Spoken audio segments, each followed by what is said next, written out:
This show is brought to you by Safety FM.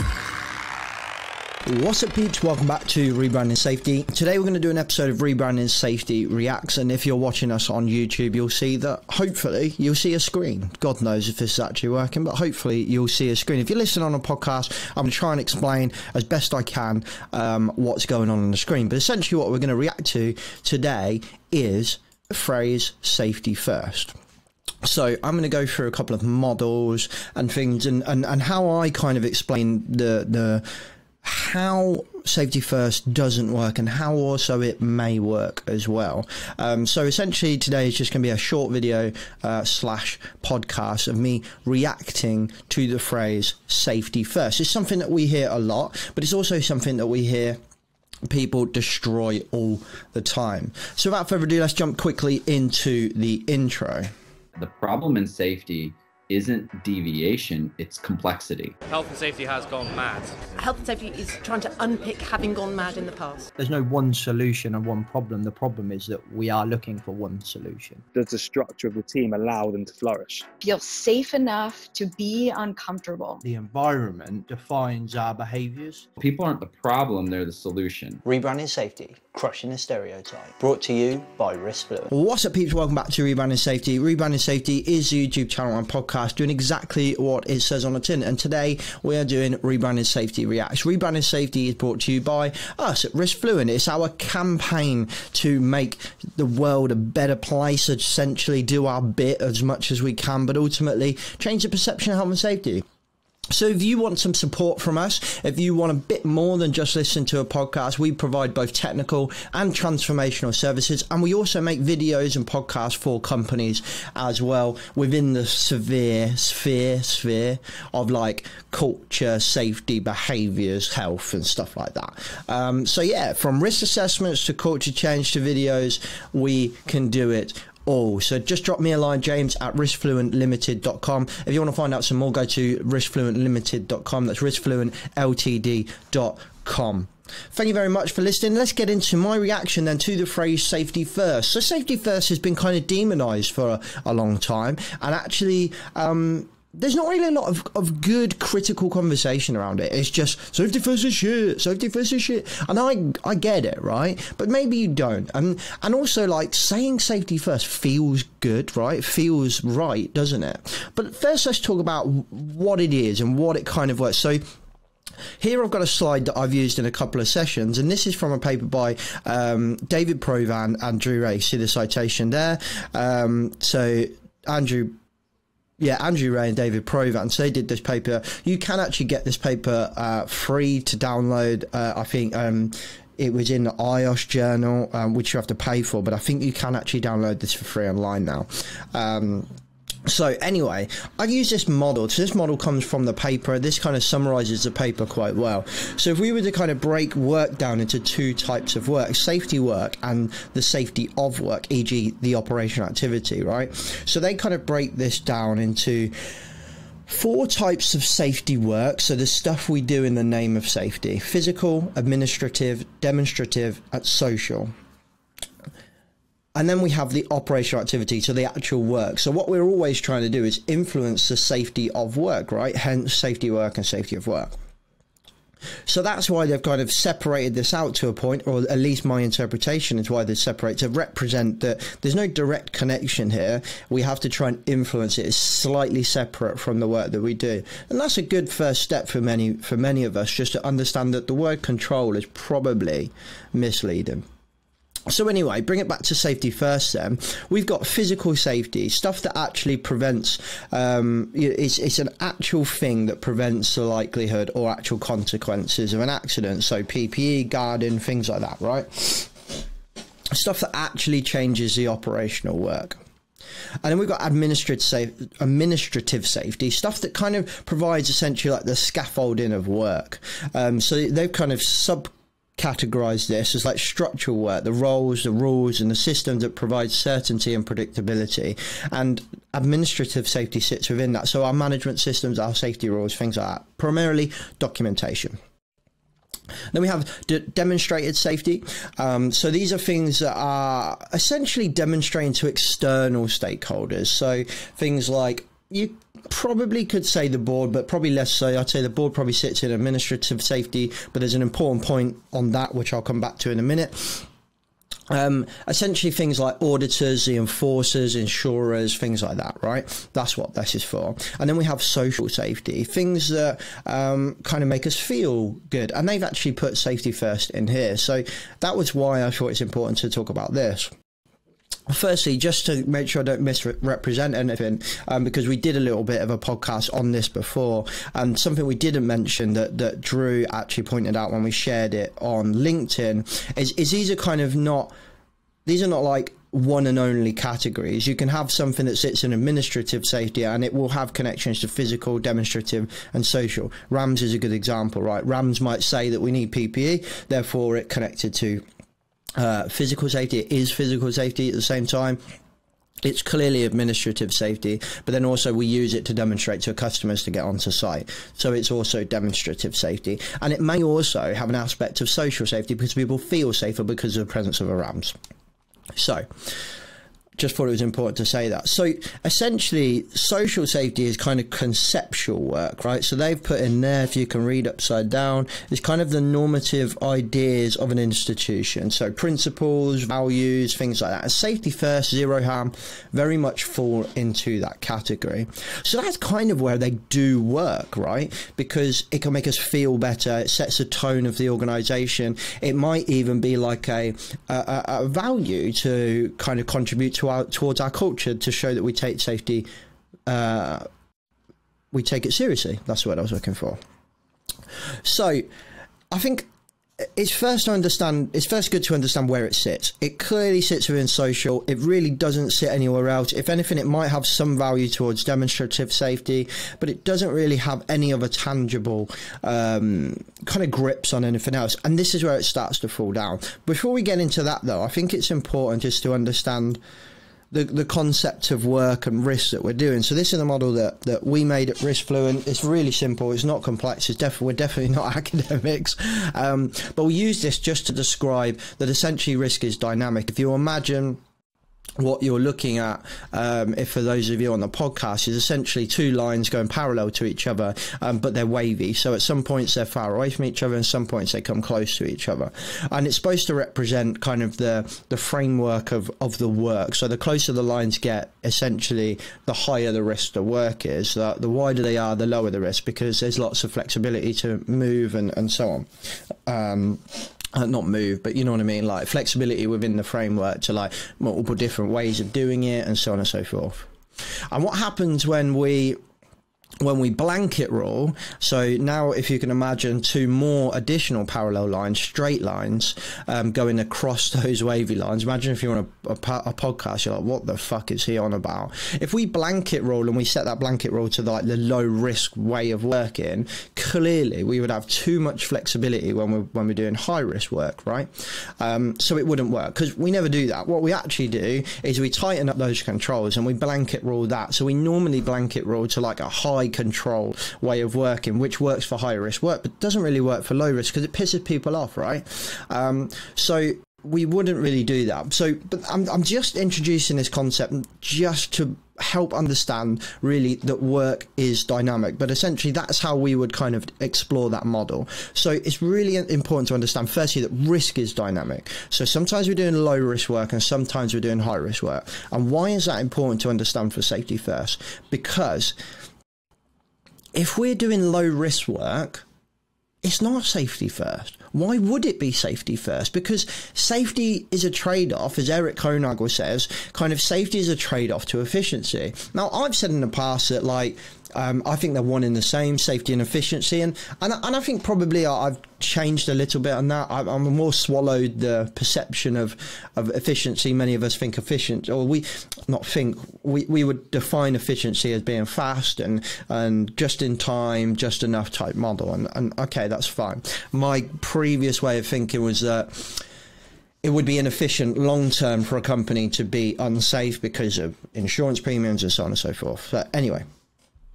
So if we were to assume that there is a trade-off between safety and efficiency, therefore if we were to always be safe when doing our low risk work, we would be a very inefficient company and ultimately we would just go out of business, right?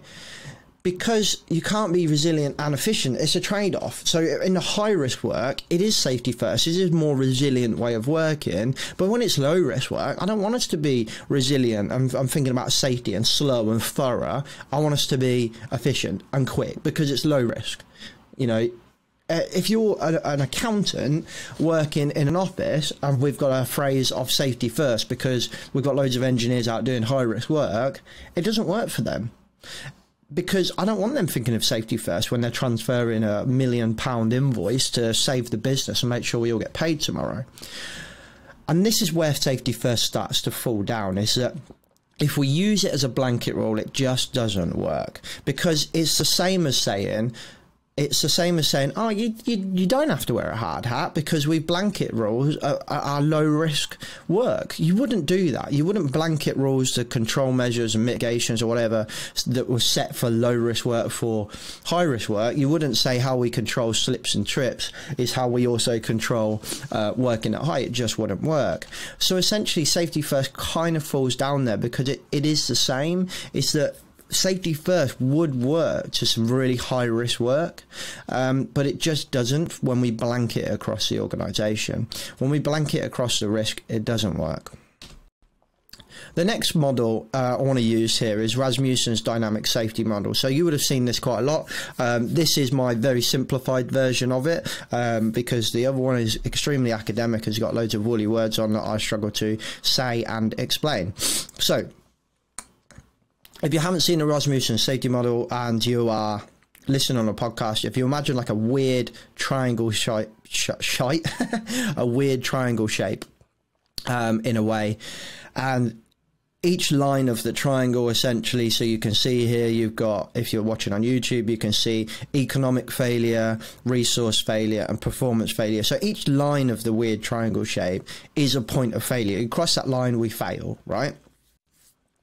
David and Drew talk about this really well in an episode of Safety of Work called Accident Models or something like that. I'll link it in the description below. It's really, really good. So essentially what we talk about here is that this black dot in the center of the triangle is the person in the work, right? Is the operator essentially. And at all times they have pressure to avoid economic failure, pressure to avoid resource failure, and pressure to avoid performance failure. And safety would fall normally in performance failure. Resource being like there's enough staff, there's enough tools, there's enough parts, there's enough PPE. Economic would be budget, profit margin, etc. Other performance failure would be quality, environment, things like that. So constantly you are having a battle with these pressures all the time. So to say safety first, again, would have the same poor effect as it does in the previous model, because we're constantly having to avoid economic failure and resource failure. To say safety first would push this black dot that's in the center of the triangle right close to economic failure and resource failure 24/7. And that's not how a company wants to operate. So we have to accept that as the worker, we are dynamically bouncing around inside of this triangle. And what we can do is just build some margins forever, some capacity to fail along these lines, and stop saying these platitudes of safety first, because it just doesn't work, because it's not safety first. Work's too dynamic for that. It's too complex. We are bouncing around these 3 points of failure all the time and trying to avoid them as much as possible, and they conflict.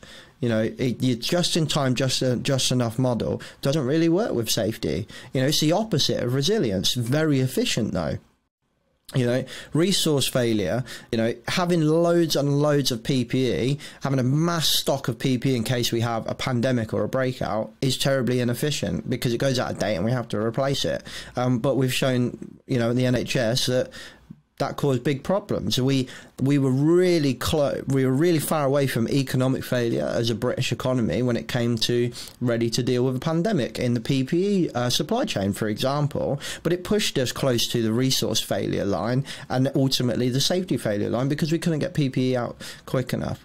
But then if we'd have said safety first, we'd have just gone out of business, because we'd have been pushing ourselves right close to economic failure, because everyone would have had mass stocks of PPE for years and years and years that they just never used. And the NHS ain't got money to spare, right? So saying safety first just doesn't work when risk is dynamic and work is dynamic.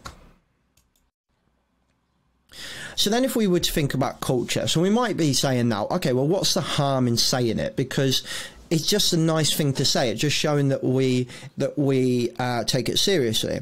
Well, because I think you saying something in an organisation is very, very important within the culture of that organisation. So if we were to take the culture principles by Carsten Busch, just to build us a framework of understanding what culture really is, right?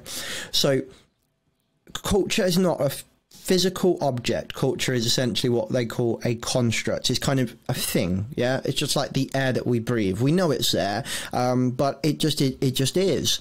You can get insights as to the air quality by looking up and seeing that it's a bit smoky, or there's a taste in the air or something like that, or you're breathing, but ultimately you can't instantly change it. It's just there, right? You need it to survive. You influence it by breathing out, and you also rely on it by breathing in. So it's like a construct.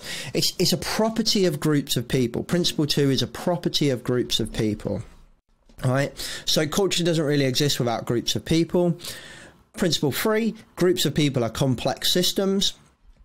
Principle 4, a complex system is a large number of interactions between the elements of a group that are both seen and unseen. And I think that's really important, that interactions.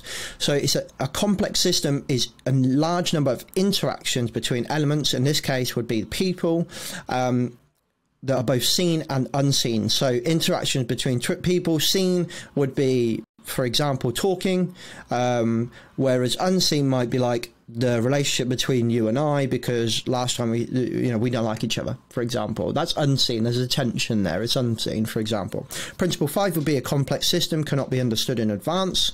So that comes back to like David Snowden's work as well, where he says that the relationship between cause and effect is kind of hard to see. You can't see it. It just doesn't really exist, a traditional cause and effect model. Because you're going to do this, but ultimately you don't know what's going to happen. Principle 6, ordinary cause and effect does not apply. I forgot that was Principle 6. I wouldn't have said that. So Carsten says it as well. Principle 7, culture is not caused. That should say it emerges. Okay, so if we were to take those principles, and I like to combine that with two other people's bits of work. So James Clear wrote a book called Atomic Habits, and he says in there, every action you take is a vote for the type of person you wish to become. No single instance will transform your beliefs, but as the votes build up, so does the evidence of your new identity. And then Dave Snowden defines culture as, why does that say Dave Snowden is a property of groups interacting over time?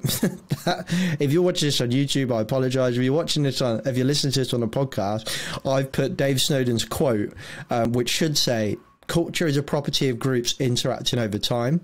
It actually says on screen, Dave Snowden is a property of groups interacting over time. My apologies. I now actually remember seeing that when I presented it in a workshop. I need to fix that. Right. So if we were to take James Clear's work, that essentially every interaction that you have is like a vote towards the person you want to become, or in this case, the culture you want to see, and that culture is a property of groups interacting over time, we combine that with Carsten Busch's work, and we start to see that every interaction we have is like a vote for the culture that we want to have in the end. So safety first then becomes an interaction, whether I read it on a lanyard, on the wall, whether somebody says it to me, whether it's on the document, it's on risk assessment, whatever. It's an interaction between me, and that's a vote towards the culture that we want to have. So you might at this point be thinking, well, that's a good thing. I want a culture of safety first. Yeah, okay.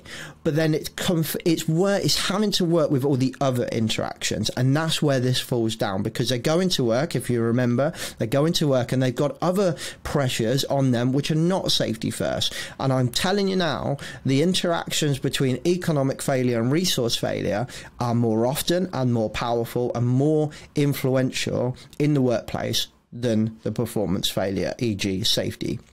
So the interactions for economic and resource failure, they're more often than safety first. They're more powerful to influence us. Therefore, that interaction of safety first stops now being an interaction of safety first and now starts being an interaction of safety is not connected with the real world. And that's where it really starts to fall down, because it's not tangible enough.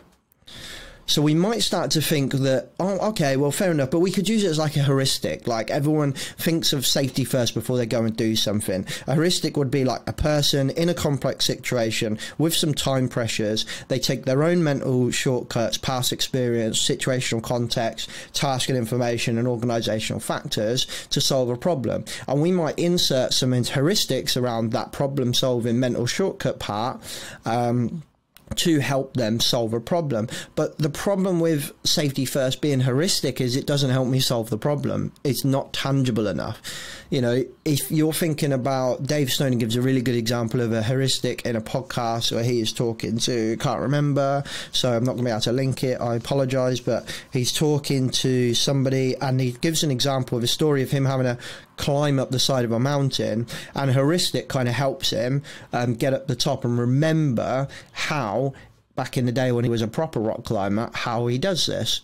3 points of contact, 3 points of contact. So he's always thinking through his head, 3 points of contact. And that was heuristic that helped him solve the problem, that helped him focus, helped him get up to the top of the roof. So heuristic should be something that helps us take a mental shortcut. And that's the problem with safety first, is it doesn't help us take a mental shortcut because it's too loose and woolly. It hasn't got anything tangible attached to it that helps me do my job or helps me solve a problem.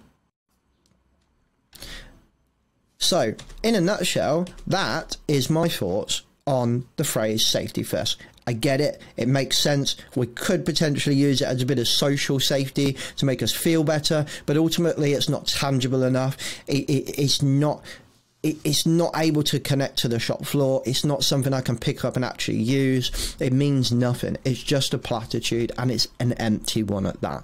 So I get it. I get how it feels, right? And I also understand as a safety professional how uncomfortable it feels to say, no, it's not safety first. And everyone's like, oh my God, what? How can you not think safety is first? Because it just doesn't make sense.